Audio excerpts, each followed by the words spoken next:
Hello students, this video is being recorded in the summer of 2020, right after the end of the spring semester and in the midst of the ongoing COVID-19 pandemic.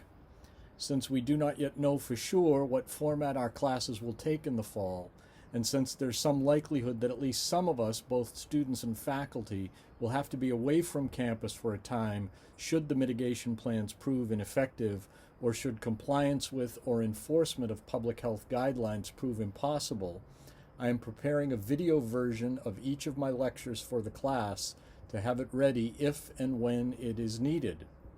It's also the case that necessary distancing requirements in the classrooms may make it impossible that the entire class can be in the same room at the same time.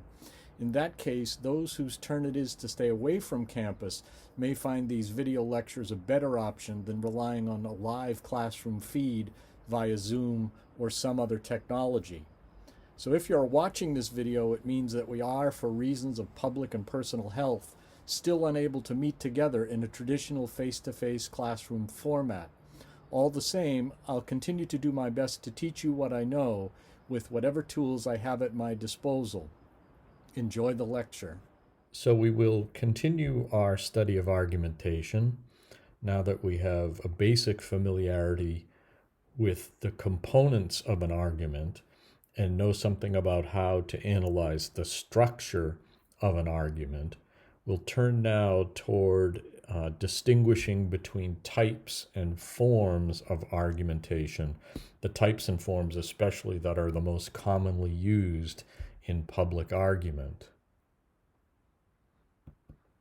So just as a way of review, we remember that an argument is a discourse that consists of two statements, at least two statements, one of which is a claim and the other of which is the reason or evidence in support of that claim, and that there's also an inference that connects those two statements, a mental step that allows a person to accept or believe the claim or to think that the claim is more likely or probable because he or she also accepts or believes the evidence statement or the reason that is advanced in support of the claim. And remember that when we talk about statements, a statement is a sentence or a part of a sentence that can be true or false. Remember that we talked about a sentence as a grammatical unit and a statement as a logical unit. So we're looking at, especially here, how statements function in an argument. And we reason, that is, we argue in order to reason to the truth. So we talk about statements being sentences or part of a sentence that can be true or false. Of course, the whole reason to engage in argument, indeed the whole reason to engage in education, is to pursue the truth. So we use our reasoning to arrive at, as best we can, an understanding of what is true. Quid est veritas, right? What is truth? Aristotle tells us that to say of what is that it is not, or of what is not that it is false, while to say of what is that it is, and of what is not that it is not, is true. That seems like a kind of complicated way to define the difference between truth and falsity. But very basically, what Aristotle is telling us is that if we understand the world in a certain way, that is, if we know something to exist in the world and we say it does not exist, then we are uttering a falsehood. But if we say that if we know something exists in the world and we say that it exists, then that is making a true statement. In a similar way, St. Thomas Aquinas tells us that truth is the equation of thing and intellect. That is, what we know in our minds should match what is known about the world, right? That is, our intellectual grasp of the world should comport with what is actually in the world, and that is to possess a truth about the world. So that's what we're talking about. We're reasoning toward the truth. It is to our advantage and to the advantage of society if, as much as we can, we apprehend the truth and we order our personal lives, and that our society is ordered toward the truth. So how does a statement express a truth? First of all, remember that statements consist of terms, right? We talked about this in connection with the value argument assignment and the importance in that first stock issue section of defining our terms. That is, we need to know what each of the terms means. So a statement consists of terms. When terms are combined, they can make a statement. The statement could be true or false, but we begin with this idea of terms. Each term represents something in the world. And here we go back to that question about whether something that was fictional could function as evidence. And we said, no, it couldn't be evidentiary, in part because it makes no reference to anything in the real world. So we talk about terms as they're used in argumentation, as they're used in statements. We're talking about terms that stand for things that represent something in the real world. That is, that stands for a category of things, of people, objects, places, ideas, principles, or feelings that exist independent of the term, but of which the term is a true representation.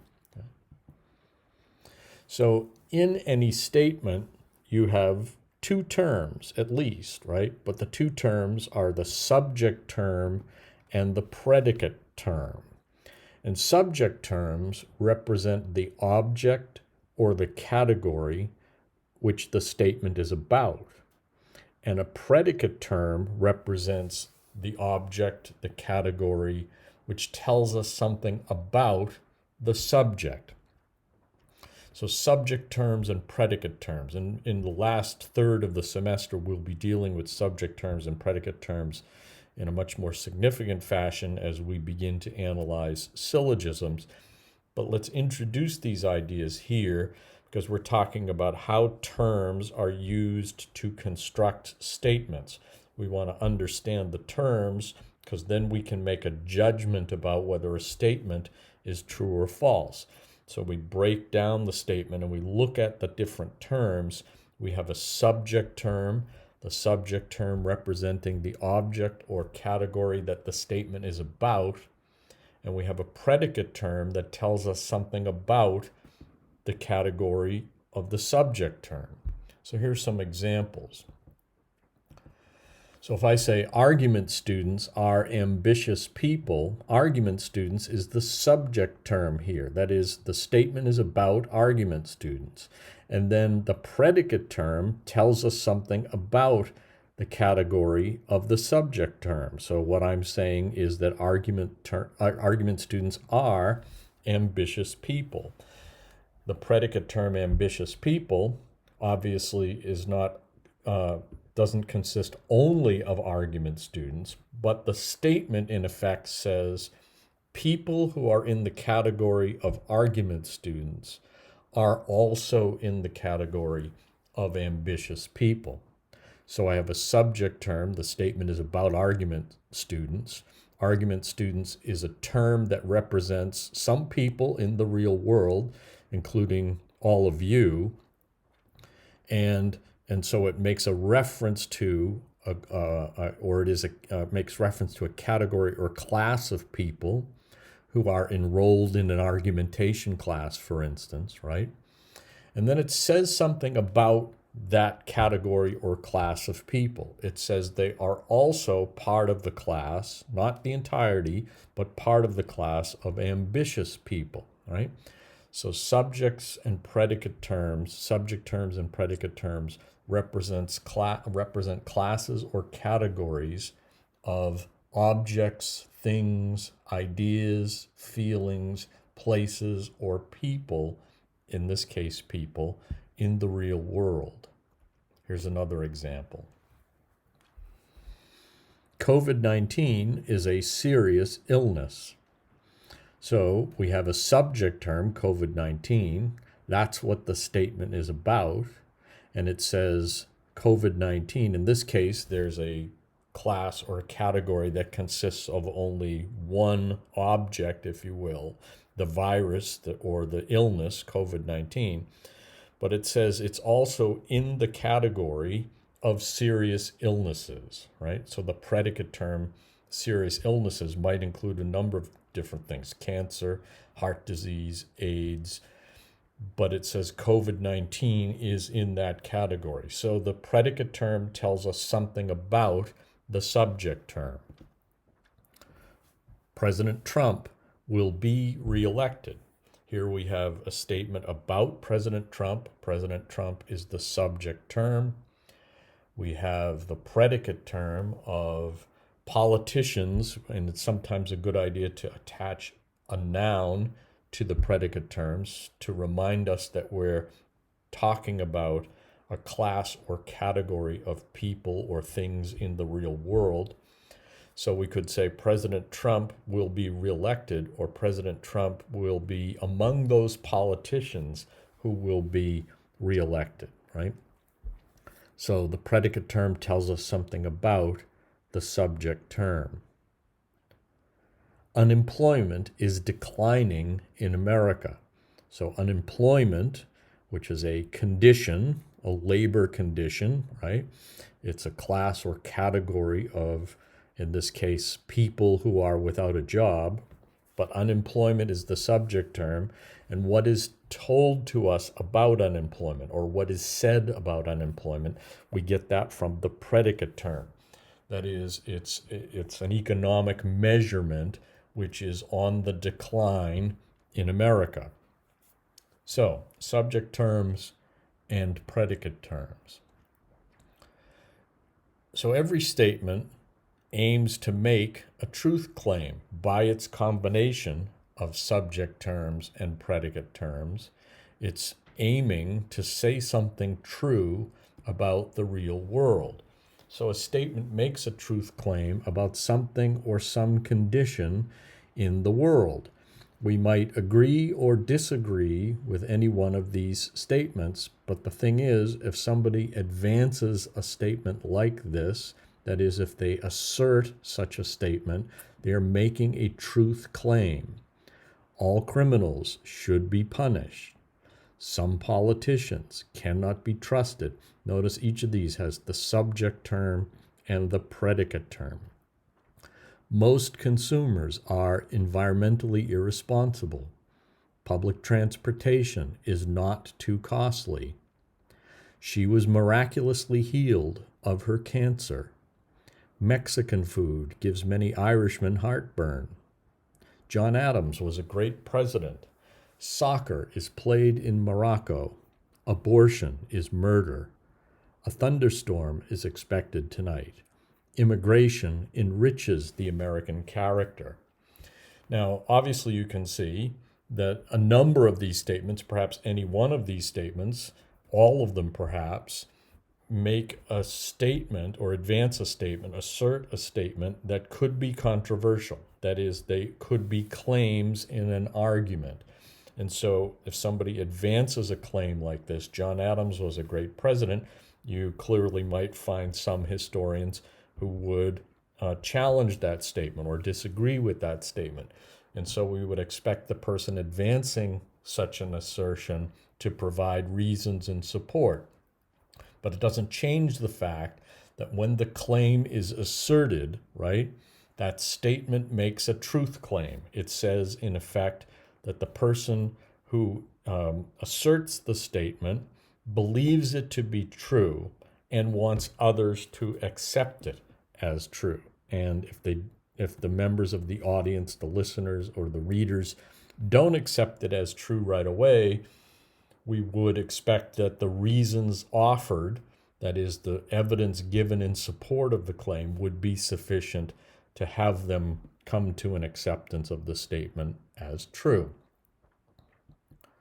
So when we think about truth claims in argumentation, we remember that when a statement is advanced, we presume the statement is offered as a truth. This is one of the common sense presumptions in human communication, that when someone says something, we presume at least the person who's saying it believes it to be true, right? We don't go around presuming that people are lying to us.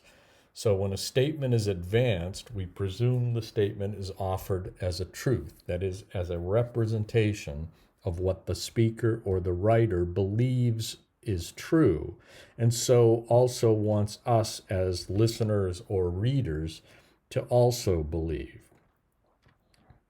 Now, that doesn't mean people don't make mistakes. It doesn't mean that sometimes people don't lie.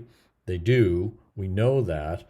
But our presumption is that when someone says something or directs a statement to us, we presume that statement is true, or at least we presume that the person making the statement believes it is true and wants us also to accept it as true. And we also presume that the person making the statement is willing to offer reasons why he or she believes that statement, right?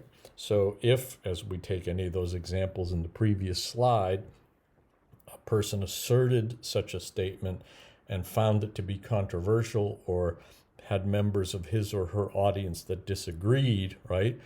We would expect the person making the statement, making that truth claim, to then offer reasons.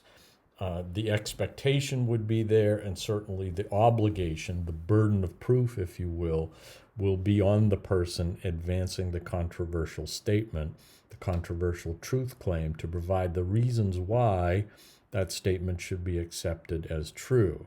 Indeed, St. Peter, in the first letter of Peter in the Bible, right, says, "Be ready always to give an answer to every man that asketh you a reason of the hope that is in you," right? Be ready to offer reasons for every truth claim that you make.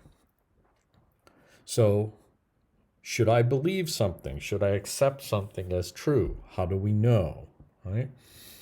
We want to think about how we process, that is, how we think about and reason about statements that are made that are directed toward us, public assertions, utterances, or written statements that are publicly advanced as truth claims. How do we think about those?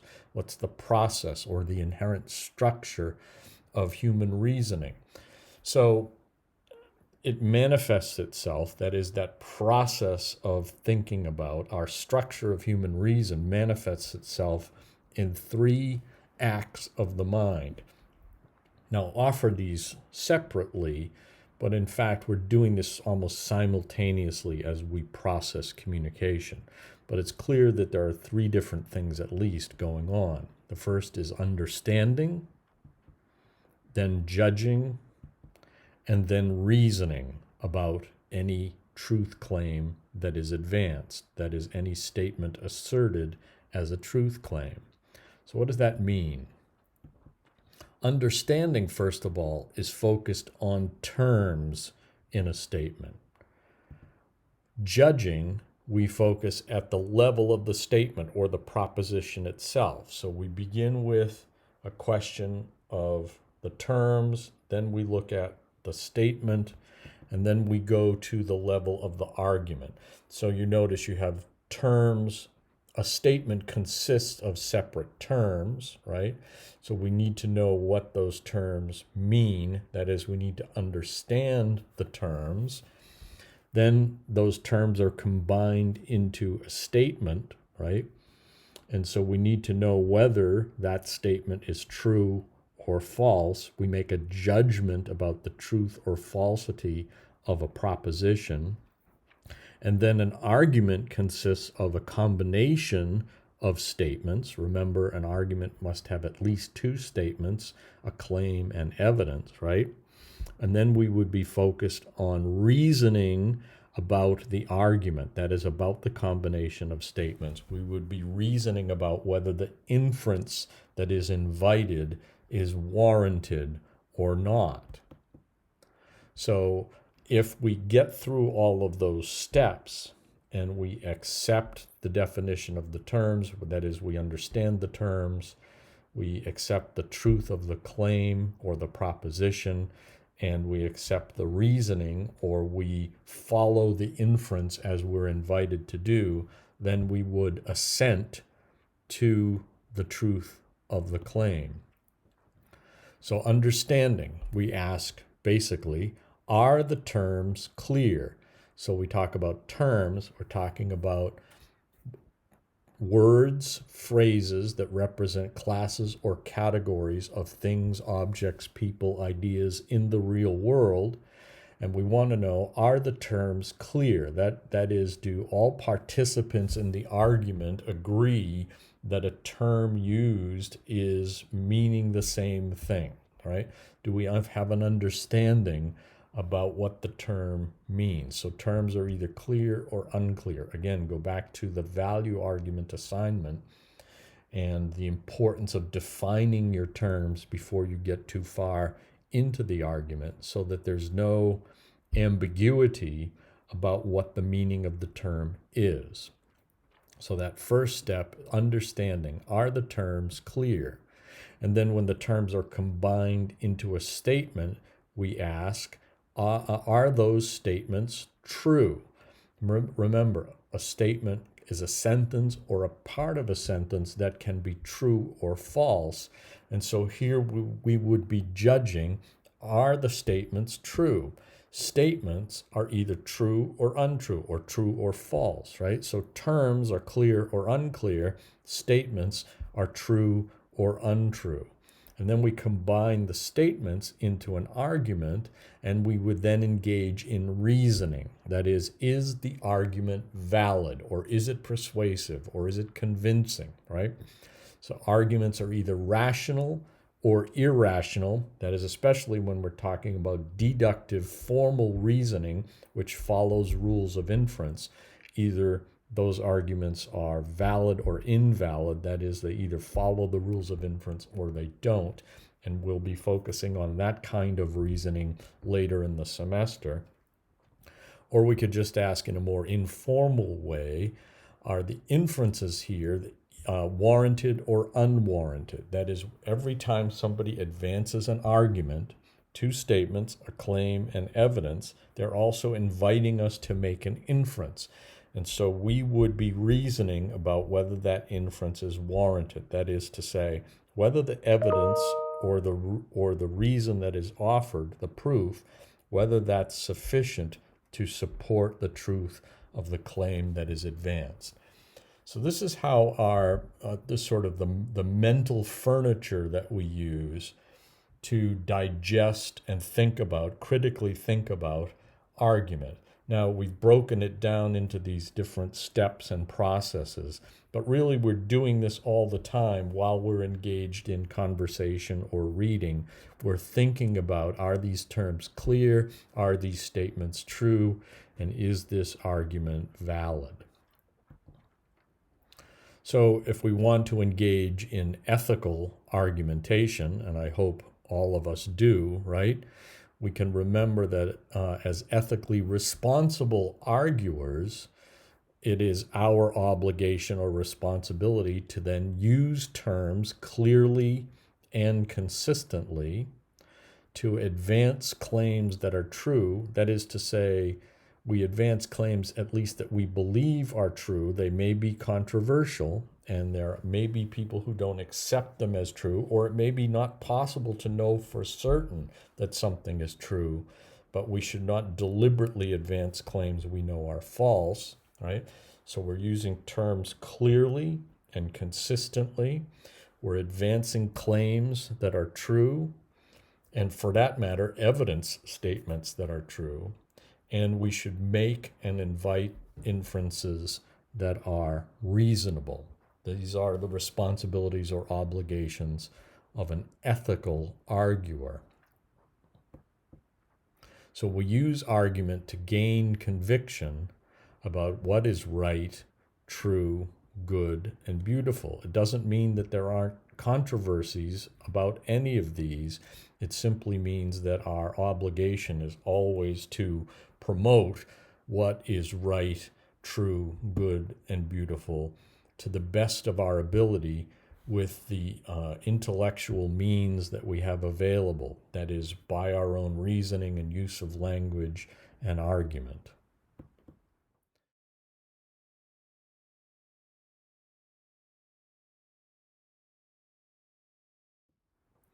So the assigned reading was an article, one of the authors of which was Richard Weaver, a well-known 20th century rhetorician. And the title of the article was Looking for an Argument. And in this article, the authors say that to have any power to move, an argument must say something intelligible about the actual world, because real arguments are made up of such predications. That is, we talked about predicate terms, that's what they're referring to here. Because real arguments are made up of such predications, we find most of our substance for argument by interpreting or classifying our experiences. And so Weaver and his co-authors from 1953 offer us a way of thinking about or classifying our experiences, and also then identifying the forms of reasoning that go along with those different classifications of our experience of the world. And that will be sort of the basic structure of our understanding of informal patterns of reasoning and practical argumentation as we go forward here for the next couple of class lessons. The most fundamental of the categories of interpretation are being, cause, and similarity, say these authors. They constitute regions of experience from which the substance of an argument can be drawn. In other words, the basic way that human beings make sense of the world can be reduced to being arguments, causal arguments, and similarity arguments. So when we talk about our experience, about our reasoning about the world, right, we're doing usually one of these three things, or one of the forms of reasoning within these three categories of interpretation: being, cause, and similarity. And so that will form the basic structure of our understanding of argumentation going forward for the next few classes. So when we think about each of these categories of interpretation, we have the being category, in which we would say X is a kind of thing, X being the subject term, and whatever kind of thing it is, the predicate term in the statement. So anytime you say X is a kind of thing, you're making a being argument. And then we have the causal arguments, which about which we reason, or are in the category of interpretation when we reason that X has a known definite effect. Okay, X being the subject term and the effect being the predicate term. And then we have the similarity arguments. Similarity arguments work by saying X has important points of similarity with a thing better known than itself. Again, because remember, in argumentation, we're always working from what we know toward what we don't yet know. We're trying to know more by reasoning on the basis of what we know well. And so if we don't know fully yet about X, we can compare it and find that it has similarities with things that we do know better. Right? So these are the three basic categories of interpretation: the being category, the cause category, and the similarity category. And so we're going to take up each of these individually and talk about the different particular forms of reasoning that fall within each of these categories of interpretation. So the categories of interpretation are simply the way we can organize the types of statements we make about the world. Categories of interpretation help us to grasp the types or forms of arguments by which we reason about the subjects and predicates proposed for our consideration and ultimately acceptance.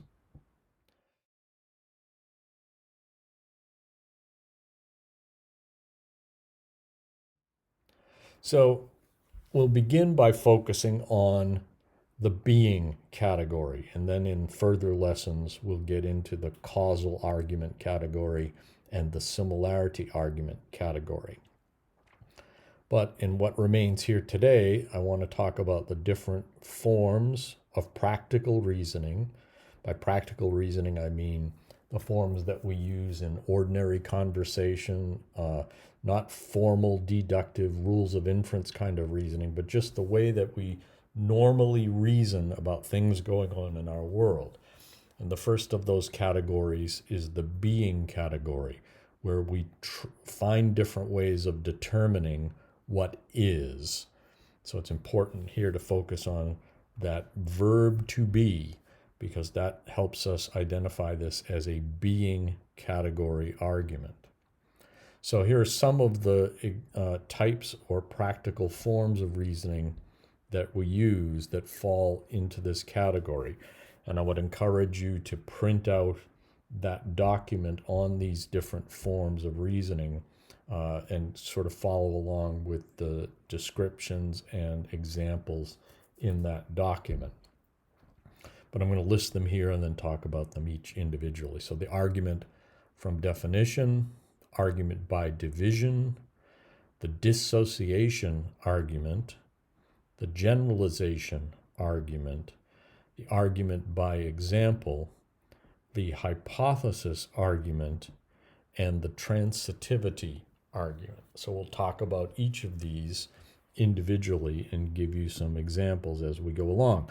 So all of these fall in this category of being, this category of interpretation that Weaver and his colleagues referred to as the being category, because they're ways in which we come to determine or figure out what something is. So the argument from definition. In this form of reasoning, we are establishing what something is by reference to an agreed upon or authoritative definition. That is the particular case that we're trying to figure out, because we're always, again, working from what we know toward what we don't know yet, right? So the thing we're trying to figure out, a particular case, we determine what it is because it fits some authoritative definition. Now, I'll introduce here the idea that these are what we sometimes also call argumentative commonplaces. And we call them commonplaces because they're commonplace forms of reasoning. We do this all the time. You're actually not learning anything new here, in the sense that you're not learning how to do a kind of reasoning you've never done before. You've been doing this type of reasoning pretty much all your life, even since the time you were an infant. Even if you haven't had the formal vocabulary, theoretical terms to use to describe the types of reasoning. So I think that you'll recognize these forms of reasoning even if you didn't know the formal name for them. So here's an example of an argument from definition. We could ask, what is academic misconduct? Notice the emphasis on the verb to be. What is academic misconduct? It is the presentation of the work of another as one's own original scholarship. There's your authoritative definition. You might find something like this, for instance, right in the Guide to Student Rights, Rules, and Responsibilities. Okay? What is academic misconduct? Definition: it is the presentation of the work of another as one's own original scholarship. Then the particular case. This is exactly what the student did in copying the article and submitting it as her paper. So the particular case is now better known, better understood, because we see that it fits an authoritative definition of academic misconduct. Does this student's scholarship fit in the category of academic misconduct? The way we determine that is by reference to the authoritative definition. So this would be an argument by definition. Argument by division. Now in this case, we consider what something is or is not by examining its parts. That is, by dividing the thing we're reasoning about into its component parts, and then seeing whether all of those parts add up to a particular class or category of things, ideas, etc. So we consider what something is or is not by examining its parts, and the argument shows that the subject term does or does not possess all of the requisite elements to belong in the predicate term class. Here's an example. Mammals must be, emphasis on the verb to be, mammals must be warm-blooded vertebrates with hair that have live births and milk-fed young. Whales meet all these criteria. So notice here we've taken the category of mammals, right, which would be the predicate term, and we're saying, in effect, we can divide that category into certain criteria. That is, what are the particular elements that help us to define what a mammal is? We divide it, argument by division, into animals that are warm-blooded, that are vertebrates, that have hair, that have live births, and milk feed their young. Okay, so there are 5 criteria. And then we say whales meet all these criteria, which means we would then conclude by our inference making and reasoning that whales, the subject term, belongs in the category of mammals, the predicate term. Why? Because we've reasoned by division that whales meet all of the criteria of being warm-blooded vertebrates with hair that have live births and milk-fed young. The argument by division can work in a different way, too. It can work by eliminating different possibilities, right? We could determine what something is by considering and eliminating all but one possibility. So, for instance, we might say the university rejects applicants for one of 3 reasons: low SAT scores, poor high school grades, or limited space in the student's desired program.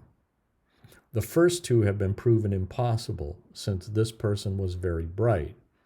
It must be, emphasis on the verb to be, it must be that there was no more room in the electrical engineering program. So there are 3 possibilities. We've eliminated 2, and so we've arrived at what the reason is for the student not getting into the university. Right? Another variation of the argument by division. We could think about this as the Sherlock Holmes kind of reasoning. Famous sentence from Sherlock Holmes: when you have eliminated the impossible, whatever remains, however improbable, must be the truth. Okay? Then we have what's called the dissociation argument.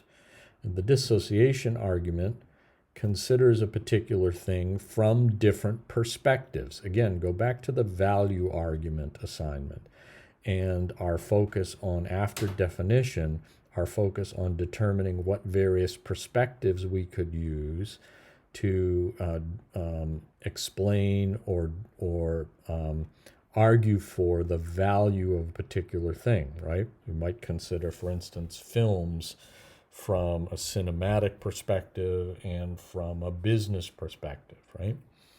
So what we're doing here in the dissociation argument is thinking about, invoking the various perspectives that might be used and then also saying that one perspective ought to be privileged. That is, one perspective ought to be the sort of guiding perspective that we use for determining what a thing is. And so you recognize this form of reasoning when you see that the arguer is invoking several perspectives, at least two perspectives, and then privileging one as the perspective that ought to be used in determining what something is. So in a dissociation argument, we're arguing that one perspective is the privileged or more insightful in determining the nature or quality of a thing or an act. So for example, despite its academic and technological success, the new distance learning program will not be renewed, for it has been a financial disappointment. Right? So in this case, we have actually three different perspectives: the academic perspective and the technological perspective, along with the financial perspective. And we are, in this particular argument, right, it is the financial perspective that has the prevailing, which is the prevailing perspective. That is the one that is the privileged, that tells us that something is or is not worthy of being continued. Notice the emphasis has been, another variation of the verb to be, right? It has been a financial disappointment. So it's the financial perspective that gets privileged, and that helps us to determine what the thing is. And in a generalization argument, it's an argument that infers a general truth on the basis of facts or data known to be true of a sample from the same population. So anytime you see an opinion survey, for instance, or the news reports on public opinion polling, you are witnessing a generalization kind of argument, reasoning from generalization, reasoning from a sample to a general truth.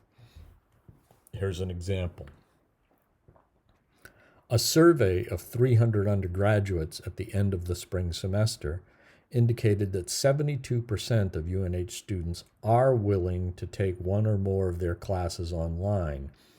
The university then should continue to utilize online learning during the ongoing pandemic. Right? So notice we know that there are something like 15,000 students at the University of New Hampshire, but we've done a survey of 300 undergraduates, and based on that survey, 72% say they're willing to take classes online. And so we then draw a general conclusion: the university should continue to utilize online learning during the ongoing pandemic, not just for those 300 that were surveyed, but presumably for everybody. So what are the parts of a generalization? We'll break this down a little bit. It'll help us understand a little better the kind of reasoning that's going on and the ways that we can assess whether that reasoning is convincing or not.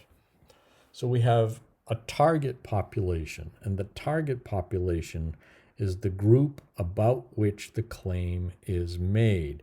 Now, the claim in this example is all university undergraduates, not just the 300 that were sampled, but we're going to make a claim ultimately about what the university should do for all students. So it's the full cohort of undergraduates that is the target population. We haven't surveyed them all, right?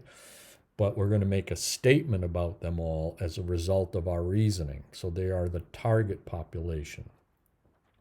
The sample, on the other hand, is the group among the population from whom the data is gathered.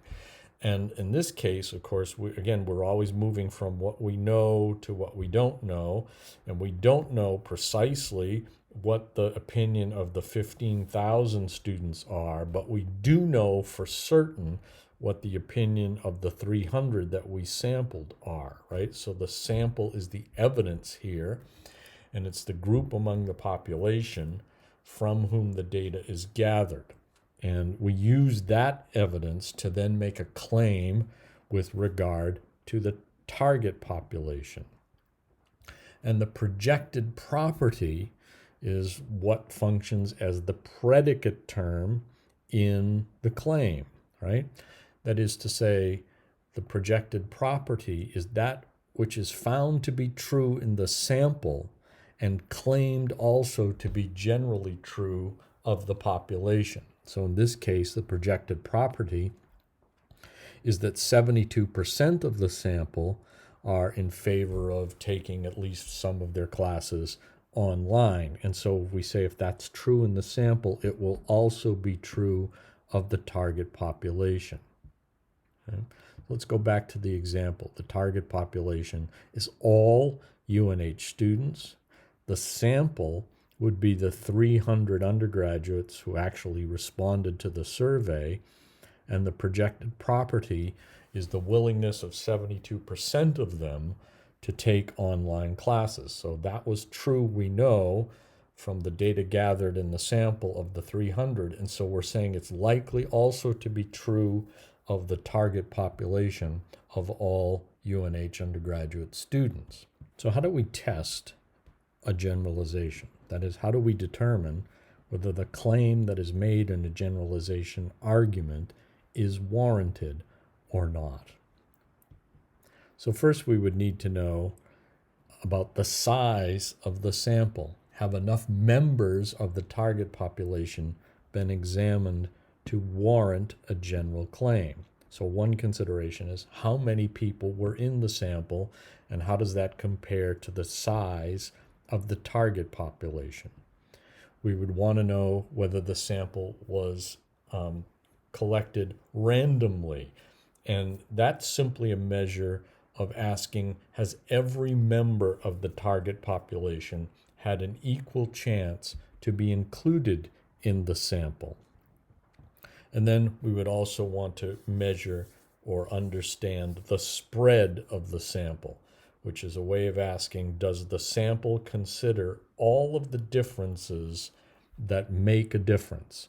And I'll explain what this means as we go forward here.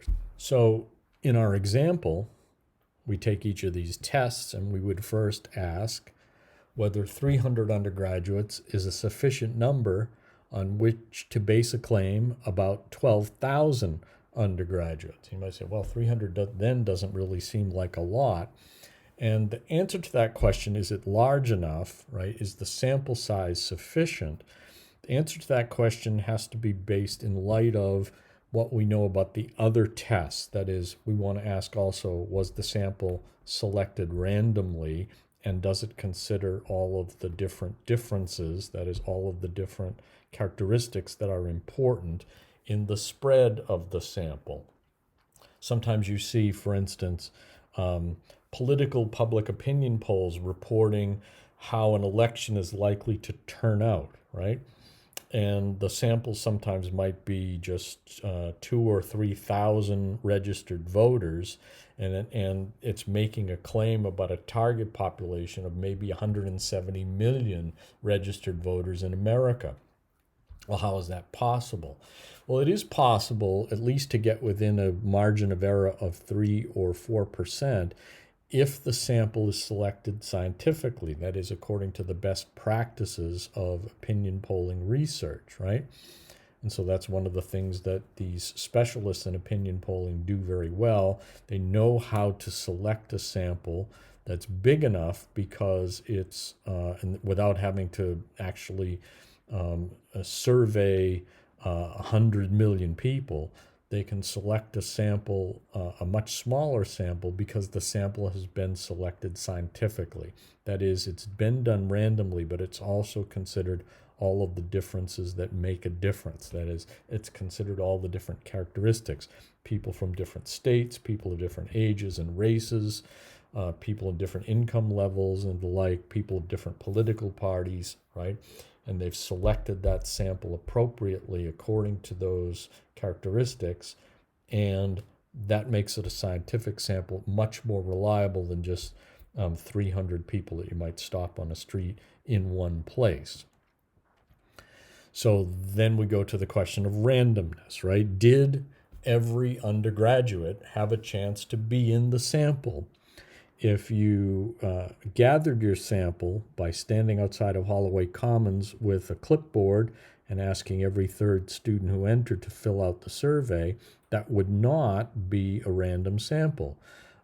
Because if you did that kind of a survey, let's say on a Wednesday afternoon, and you had students who only had classes on Tuesday and Thursday, or only had classes on Wednesday morning, you might not get those students in your sample.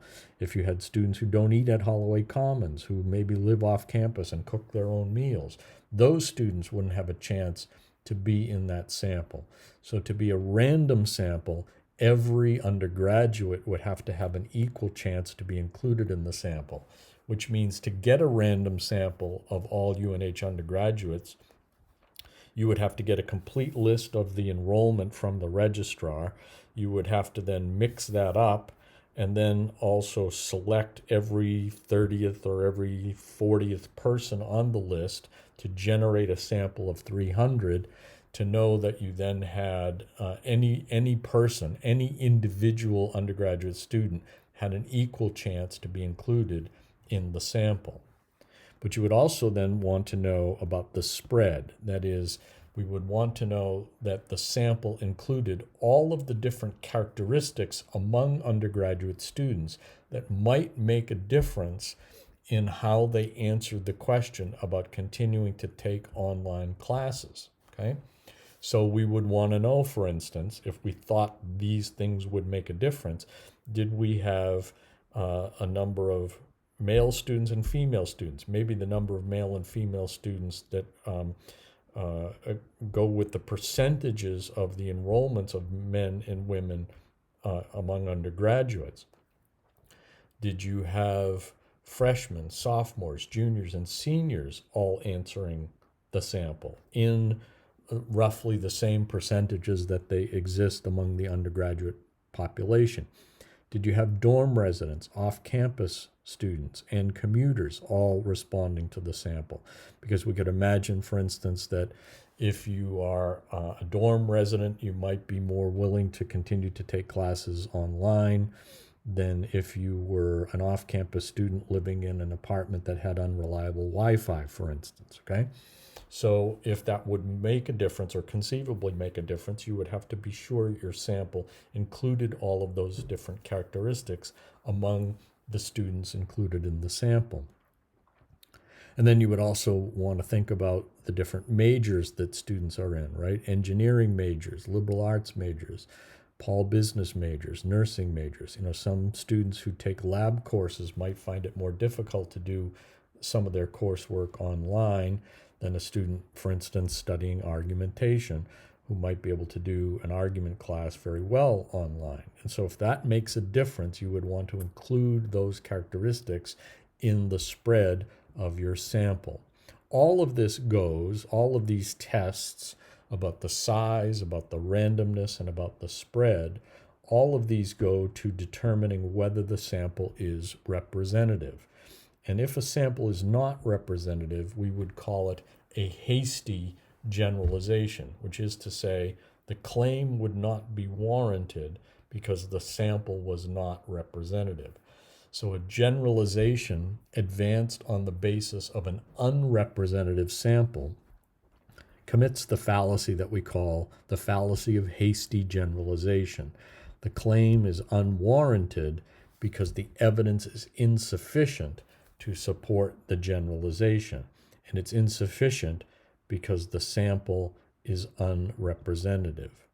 So, for instance, if I were to say, most of the older veterans at the Somersworth American Legion post are in favor of launching an attack on North Korea. Obviously, Americans would support a new Korean war if that was necessary.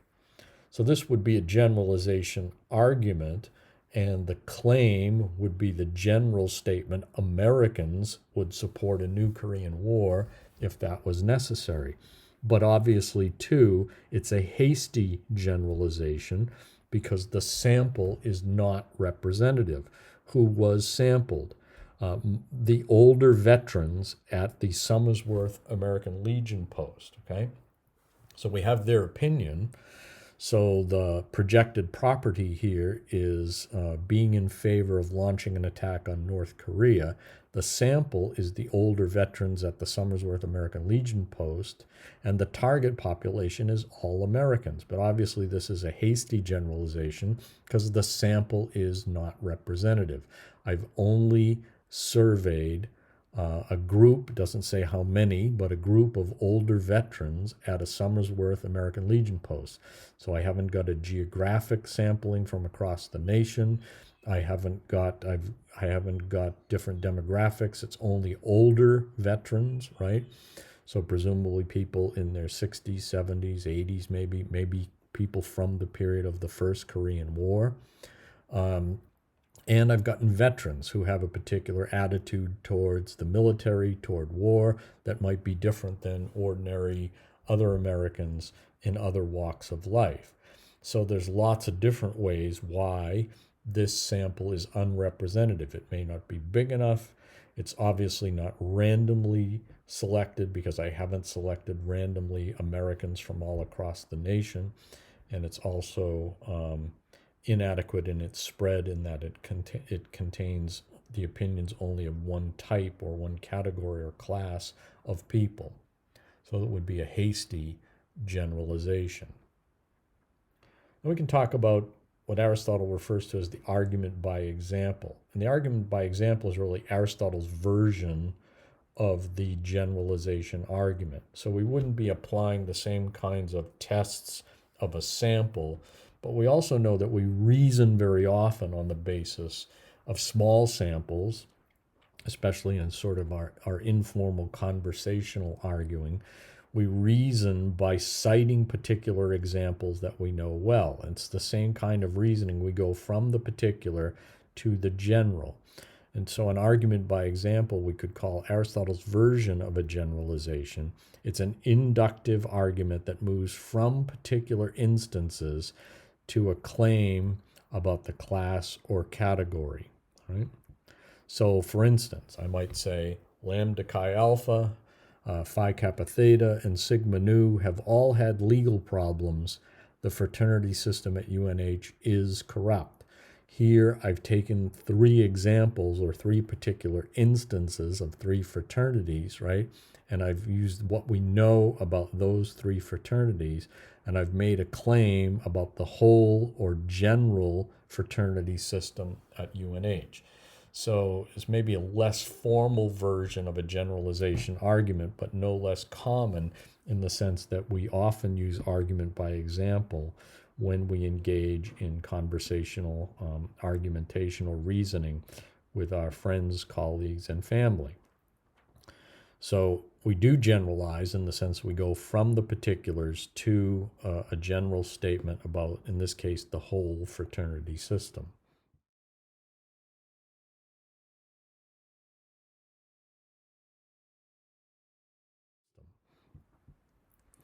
And then we have the transitivity argument. And it's kind of a fancy name, but it's a type of what we would call quasi-logical argument. It's a transitivity argument is an argument that sort of mimics a formal syllogism.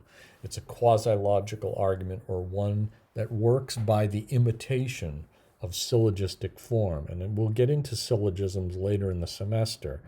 But syllogisms are categorical deductive arguments where we know something about two categories, and then we figure out how a third category relates to the two categories that we know about. So the argument works to determine the nature or quality of an unknown on the basis of what is known. In transitivity arguments, we reason to a conclusion on the basis of determining the categorical relationships among the terms of our statements. Again, talking about subject terms and predicate terms and the classes or categories of things or people or ideas that those terms represent. So here's an example which I hope will clarify. If we know that Susan, the psychology major, is registered for Professor Superego's required class on cognitive learning, and we know that Professor Superego's class meets at 8 a.m. on Wednesdays, then we can also conclude that Susan was likely in the lecture at 8 a.m. on Wednesday. Of course, we don't know this for certain. She could have been sick. She could have been skipping. She could have been staying away from class because of the COVID-19 pandemic, whatever. But if we know she's registered, that's a fact that we can observe. We can look at her degree works and we can see that's in her schedule. And we know that the class meets at 8 a.m., then we can reasonably conclude that she was in that lecture at 8 a.m. on Wednesday. So we move from what we know to what we don't know. Where was Susan on Wednesday morning? Well, we know she's a psychology major and she's registered in that class, and we know the class met at 8 a.m. on Wednesday, so we can reasonably conclude she was in that class on Wednesday morning.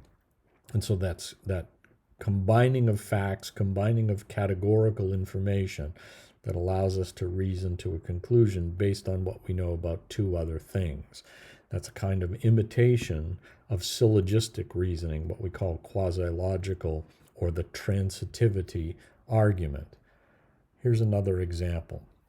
If we know that chemistry majors are generally immune to economic downturns, and we know that Mark, the chemistry major, recently graduated from UNH, then we can conclude that it is likely Mark found a job in his field after graduation. So even with the economy kind of tanking because of the pandemic, right? Mark was a chemistry major, and we know that the economic downturn generally did not affect people in the chemistry area. So it's very possible he didn't, of course, but it's very likely and it's reasonable for us to conclude that Mark, because he was a chemistry major, still found a job in his field after graduation. So finally, then, we want to talk about the hypothesis argument. And the hypothesis argument is another of the argument forms in the category of being. And in a hypothesis argument, we are advancing a claim that offers an explanation about a set of facts. A hypothesis is warranted if it meets the tests for a reasonable explanation. So we have this set of facts and we want to know what's going on here. If you think about your forensic argument assignment, right? Your forensic argument assignment, you were advancing a hypothesis about a cold case. You had a set of facts that you're trying to explain, and you're trying to reach a conclusion that seemed reasonable by considering those facts from in light of various topics or lines of argument related to the attributes. And here we're doing the same kind of thing. We're making a hypothesis. A hypothesis is a claim that offers an explanation about a set of facts. We don't know for certain. We're trying to think through what it might mean. We offer what we think is the best hypothesis, and we determine whether it's warranted or if it's reasonable if the hypothesis meets the tests for a reasonable explanation. And those tests are accountability, simplicity, and frequency. So here's an example.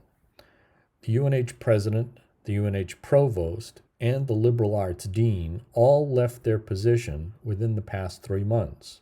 It seems likely that the board of trustees is making unreasonable demands on campus administrators.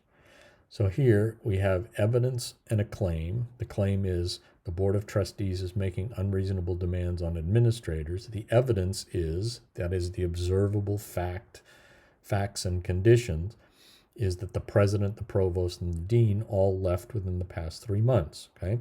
Do we know for certain that it's because of unreasonable demands by the board of trustees? No, we don't know that for certain. But is this a reasonable explanation? Well, to answer that, we would apply these tests. So as we consider this example, does the explanation account for the facts? Well, yes. It would, in the sense that it would give a pretty good reason why a president, a provost, and a dean would leave all at the same time. It does offer an accounting of all the facts we're trying to figure out. That is, it doesn't leave any important fact out. Is the explanation simple? Reasonably simple explanation here. Each of these administrators didn't like the interference of the Board of Trustees.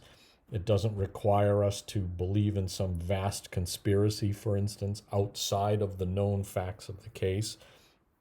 It's a reasonably simple explanation. And is the explanation consistent with other cases? So we might look at maybe previous administrators who have left the university, or we might look at other universities and see what we know. And very often we might find that indeed interference from the Board of Trustees or unreasonable demands by them on campus administrators has been the reason why administrators leave their positions. Maybe not in every case, but very often it is. And that then answers the frequency question. That is, does this happen frequently, or is this frequently the explanation that accounts for why these sets of facts occur? Okay? So here's another example. The 10 warmest years in meteorological history have all occurred in the past 2 decades. It seems clear that human-induced climate change is warming the planet at an accelerated rate. So obviously it's an important issue, still even a matter of controversy in some circles, but we have a claim. It seems clear that human-induced climate change is warming the planet, and it's based on evidence, data from meteorological history, that the warmest years have occurred in the past 2 decades. Do we know this is true? Not absolutely with certainty. Can there be other explanations? For sure. But which explanation is the most reasonable? That is to say, if you think about the various explanations, which meets the tests that are there that can be applied for assessing the reasonableness of a hypothesis? So which explanation is the most reasonable? Does this explanation meet the tests for a warranted hypothesis? That is to say, does it account for all the facts? But what are the facts? Well, we have the 10 warmest years in the past 2 decades. Does human-induced climate change explain that? That is, does it account for those facts? Well, yes. Is it a simple explanation? Maybe it's not scientifically simple, but it doesn't require us to think of, for instance, something that goes far beyond the facts to account for the facts.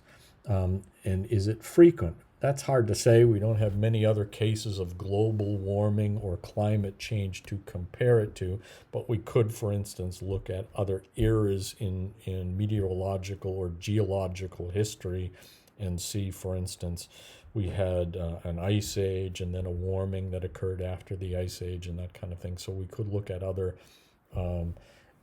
cases like this from the past, but the frequency question or test is hard to apply in this case.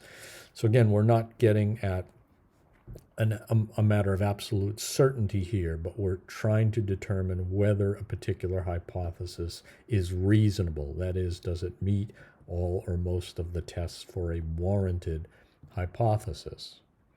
And then you can have far-fetched hypotheses, and these are instances where someone offers an explanation of facts which is not warranted. So, for instance, here's an example. Only half of the students in the class turned in the value argument before the 4 p.m. deadline on Friday. The tardy students must have had their computers hacked by Russian cyber terrorists. So we could, again, apply the test. Is it possible, first of all? Well, we'll look at the argument. We have a claim. These students were hacked by Russian cyber terrorists. And we have the evidence. The evidence is that half the students didn't turn in their assignment on time. Okay? Is it possible that the explanation is the real reason? Well, sure, it is possible, but is it reasonable to conclude that? That's the more important question. So we would apply the tests of a hypothesis. We would ask, for instance, does this explanation, this claim, account for all the facts? And in this case, yes, it would. If there were Russian cyber terrorists, it certainly would account for why half the class didn't get their assignments in on time. But is it a simple explanation? Not really. This would require us to believe that Russian cyber terrorists had a particular interest in preventing half the argument students from turning in their assignments on time. That doesn't seem reasonable to us. Neither is it very simple. A much more simple explanation would be students just didn't get around to finishing their assignments on time, right?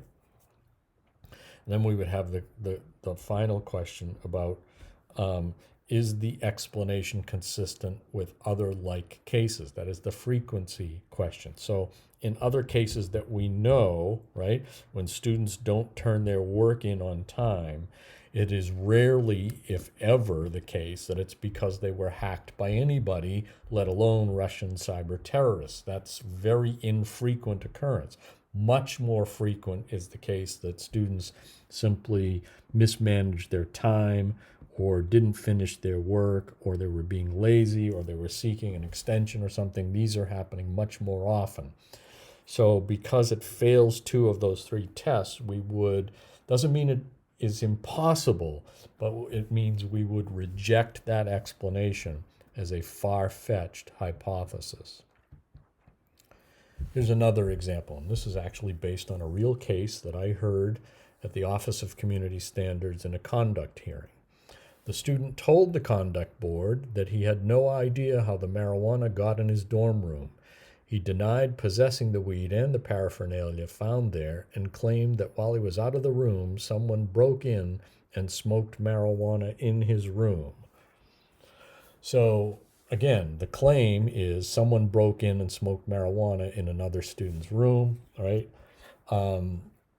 Does this account for the facts? Well, yeah, it would account for the facts. What are the facts? Well, there was evidence that there was drug use in the room, there was drug paraphernalia, there was marijuana left in the room, right? And that would explain, if someone broke in, it would explain those facts. But is it a simple explanation?